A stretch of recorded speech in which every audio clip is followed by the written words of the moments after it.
of the On Purpose Woman global community and founder and publisher of On Purpose Woman magazine.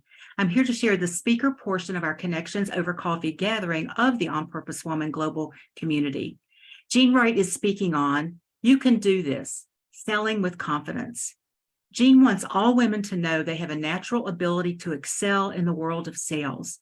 She's the author of Selling Your Confidence, Forging a Successful Career from Mint Cookies to Martinis, which chronicles 4 decades of selling experience for the television industry, personnel agencies, sports entertainment, business office services, as well as print and digital media companies. She's been recognized for excellence in customer service and sales. Jean speaks to business organizations and women's groups about confidence building and has her own consulting practice to help entrepreneurs and sales teams. And you can buy Jean's book, Selling Your Confidence. It's in the text of this video, so check that book out. Jean, thank you. Welcome. Whenever you're ready, you're on. Ginny, thank you for inviting me to speak about selling your confidence. It happened a long time ago. I was sitting in the basement of a fire hall in the suburb of Pittsburgh. I was with my friends and we were at a Girl Scout meeting.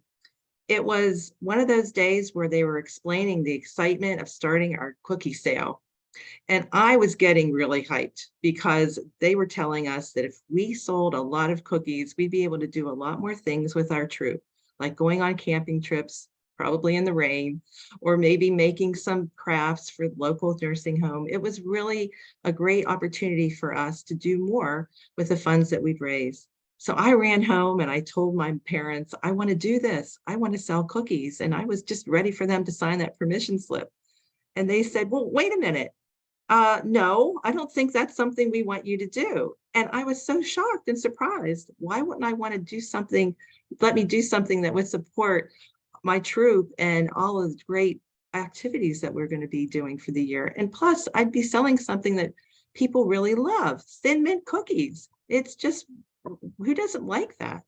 And they thought of the stereotypical person who goes door to door. Unfortunately, they were thinking about that guy that sells the brushes or that sells the encyclopedias or someone that's bothering you and asking you for money. And they didn't want me to be that person, that door-to-door salesman. And so I decided to just keep begging them and asking over and over, please give me a chance. And they eventually relented and let me do it. And so that really is what started my sales career. I didn't realize it until I grew into an adult.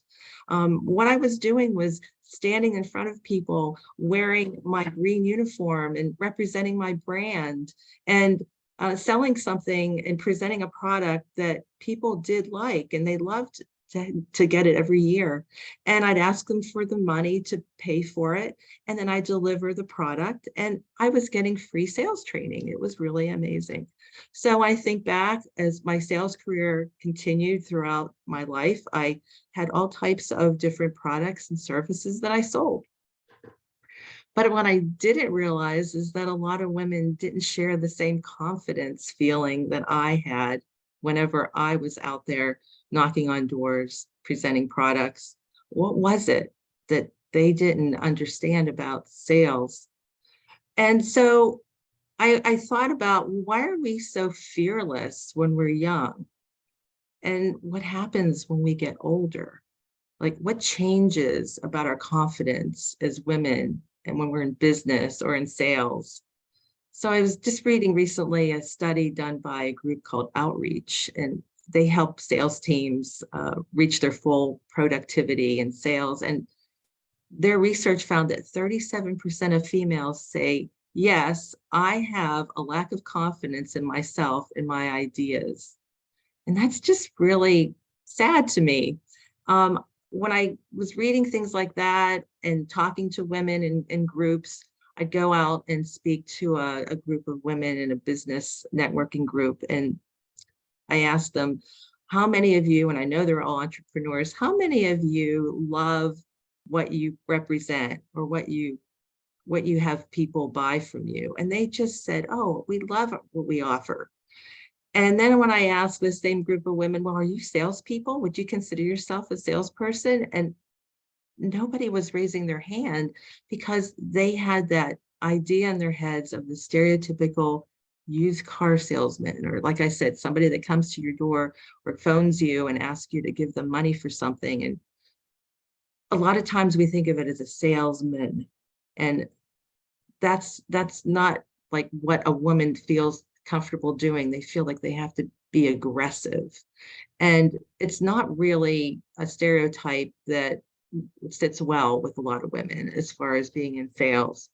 So what I decided is, well, can't we just be assertive with what we have to say, people, without having those aggressive, pushy feelings that we feel we have to do whenever we're trying to have somebody want the product that we have for them.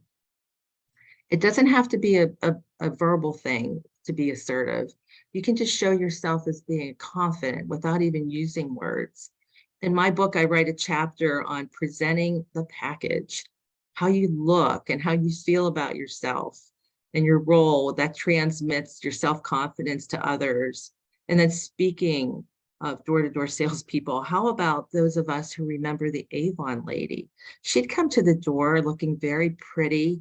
I remember her back in years growing up that whenever she'd had products to sell, she looked the part. She was telling us how much she loved the products and how much you would love it too.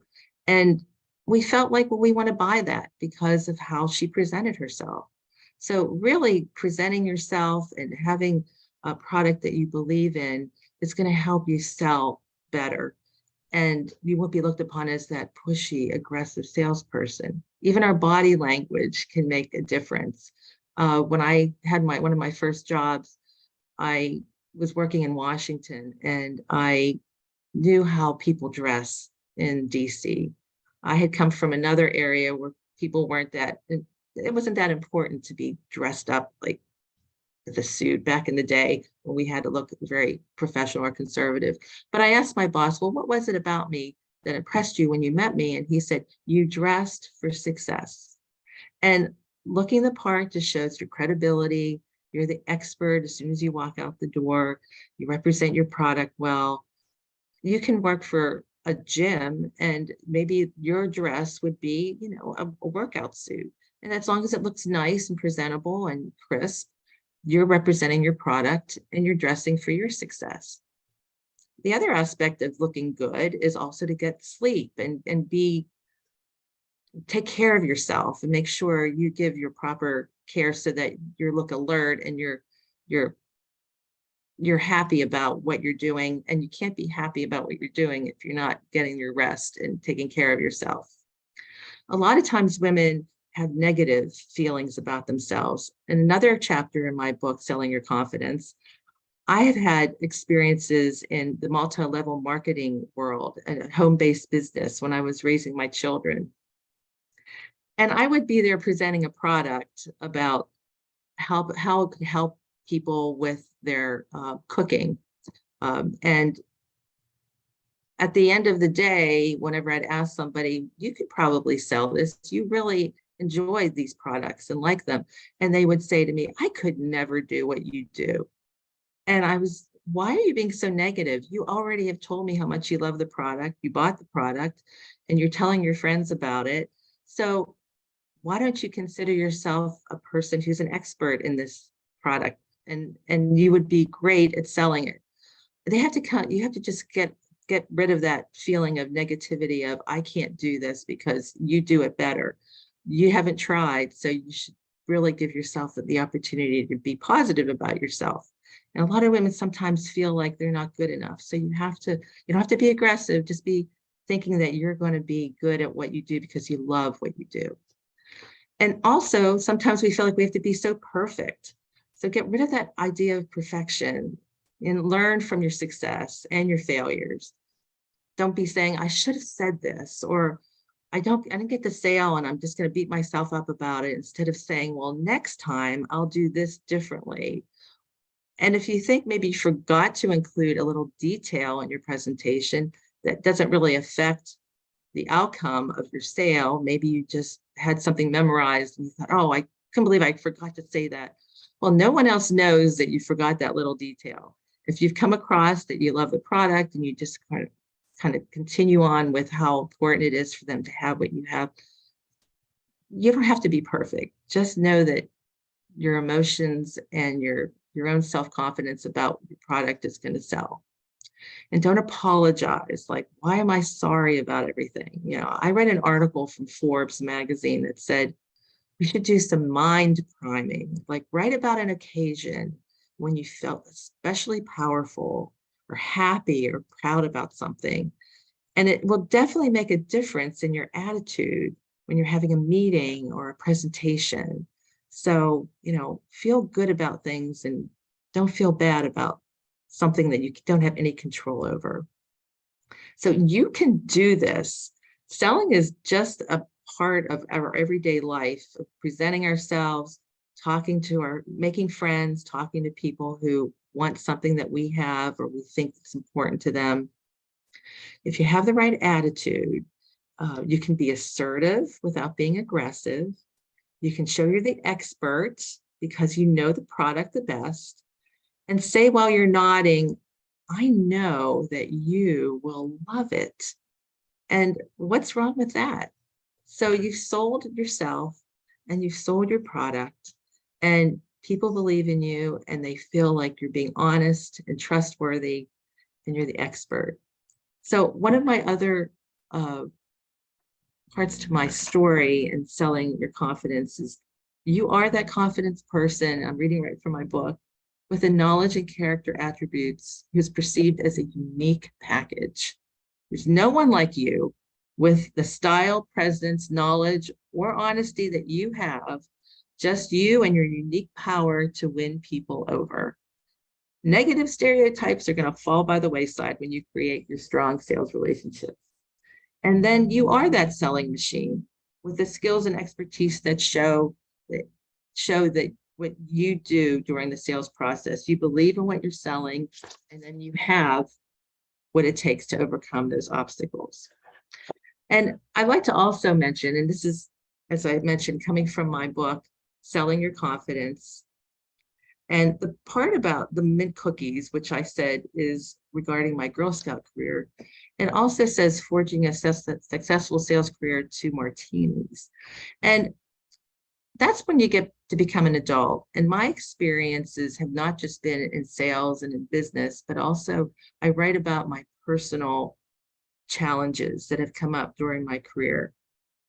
And it wasn't easy to admit all that in my book, but I felt it was important for women to know that you can build confidence, not just for yourself in selling and your business, but in trying to be confident about overcoming obstacles.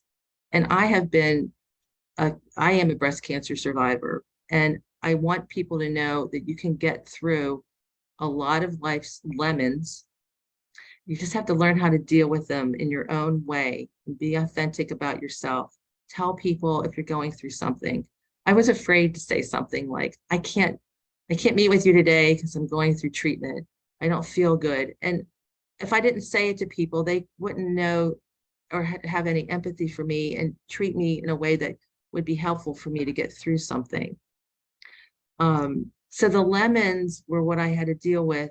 And some people like to make lemonade. And as you get to be an adult, a lemon drop martini just tastes a little bit better.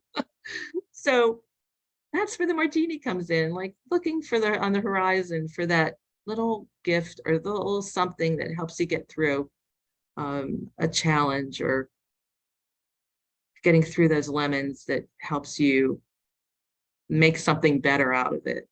So I always tell people you have to read the book to find out where the martini comes in.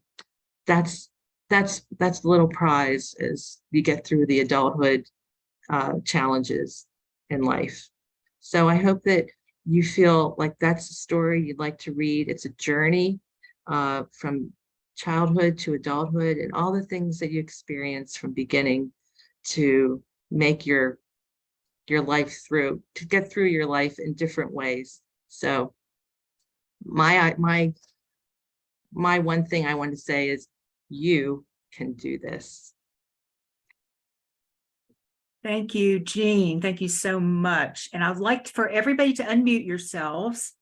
Unmute yourselves really quickly, and let's all just applaud and shout and yell so that Jean can hear our appreciation Oh for my this. gosh. Yeah. Woo! Hey, Yay, Jean. thank you. Ah, Thank that you. was priceless. That was awesome. Oh, that was beautiful.